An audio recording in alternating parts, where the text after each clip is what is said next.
Assalamualaikum warahmatullahi wabarakatuh. Waalaikumsalam warahmatullahi wabarakatuh. Baiklah, sekarang Teteh akan menjelaskan suatu hadis.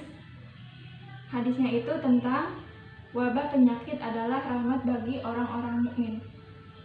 Wabah penyakit yang merebak di masyarakat merupakan bentuk rahmat dari Allah Subhanahu wa Ta'ala, seperti yang kita alami sekarang ini, yaitu wabah COVID. Nah, wabah COVID ini bukanlah hal yang baru. Pada masa Rasulullah SAW juga pernah terjadi wabah yang menulari masyarakat, disebut dengan wabah taun.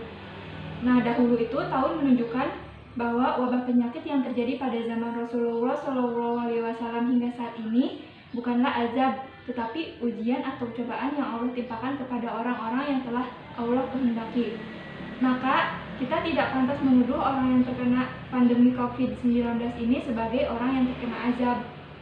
Tak seorang pun yang mampu menghindari dari wabah penyakit jika telah Allah takdirkan, dan wabah tidak akan menimpa orang-orang yang Allah Subhanahu wa Ta'ala lindungi.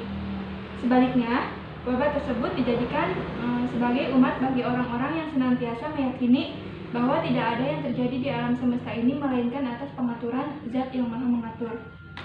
Nah, wabah adalah siksa bagi orang yang tidak beriman dan rahmat bagi orang yang beriman karena kesabaran dan pengertian atas ketentuan Allah serta menahan diri di daerah masing-masing. Wabah taun dan COVID bukanlah boleh jadi tidak sama, namun sifatnya sama-sama mematikan dan cepat menular. Baik wabah taun maupun virus corona adalah wabah yang menyebabkan banyak manusia meninggal dunia. Dalam kaidah syariat, Allah Ta'ala menjadikan wabah penyakit sebagai rahmat bagi orang-orang mukmin. Nabi SAW mengatakan bahwa mereka yang terkena wabah seperti taun diganjar syahid. Sebagaimana yang dijelaskan dalam hadis berikut ini, tolong dilihat kertasnya, terus disimak yang Teteh bacakan hadisnya. Bismillahirrohmanirrohim. Hadis yang hadis orang mukmin, rahmat bagi orang mukmin. Bismillahirrohmanirrohim. Ada sana Ishaq, ahbarona Habban, ada sana Dawud bin Abil Furati, ada sana Abdullah bin Buraidah, an Yahya bin Yamara an Aisyata zaujin Nabi sallallahu alaihi wasallam, annaha ahbarathu annaha sa'alat Rasulullah sallallahu alaihi wasallam anit tauni fa ahbaraha Nabi sallallahu alaihi wasallam annahu kana adaban yab'asuhu Allahu ala man yasha faja'alahu lahu rahmatan lil mu'minin falaisa min abdi yaqa'ut ta'una fayamkusu fil baladi sabira ya'lamu annahu la yusibahu illa ma katabahu Allahu lah illa kana lahu mislul ajri syahidah. Sekarang ini menceritakan kepada kami Ishaq, mengabarkan kepada kami Habban, menceritakan kepada kami Daud bin Abi al-Furat, menceritakan kepada kami Abdullah bin Buraidah dari Yahya bin Ya'mar dari Aisyah istri Nabi Shallallahu alaihi wasallam. Ia memberitahunya bahwa dirinya pernah bertanya kepada Rasulullah Shallallahu alaihi wasallam perihal taun atau wabah penyakit. Lalu Nabi Shallallahu alaihi wasallam memberitahunya, dahulu taun adalah siksa yang dikirimkan Allah kepada siapa saja yang dikehendakinya.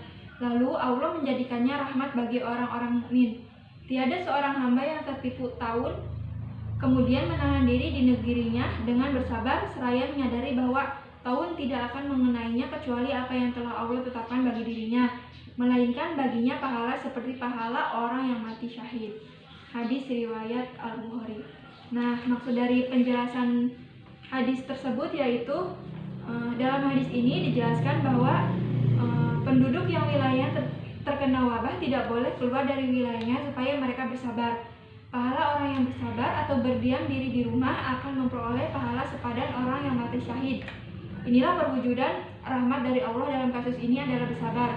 Orang sabar berada dalam lindungan Allah. Nah, sekian yang dapat Teteh sampaikan dengan hadis ini, kiranya ada yang mau ditanyakan?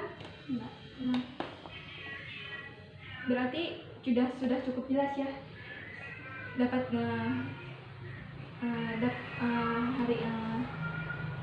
dapat disimpulkan bahwa nilai pendidikan yang terdapat dalam hadis ini yaitu yang pertama, bahwa wabah penyakit itu siksa yang dikirim Allah untuk orang yang ia kehendaki.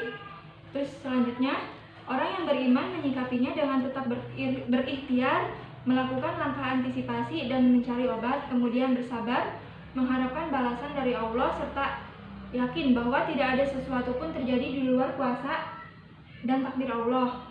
Selanjutnya, jika orang beriman seperti itu, maka ia menjadi rahmat baginya. Dan yang terakhir, menjadi balasan seperti orang yang mati syahid. Cukup sekian yang dapat Teteh sampaikan, kurang lebihnya mohon maaf. Wassalamualaikum warahmatullahi wabarakatuh. Waalaikumsalam warahmatullahi wabarakatuh.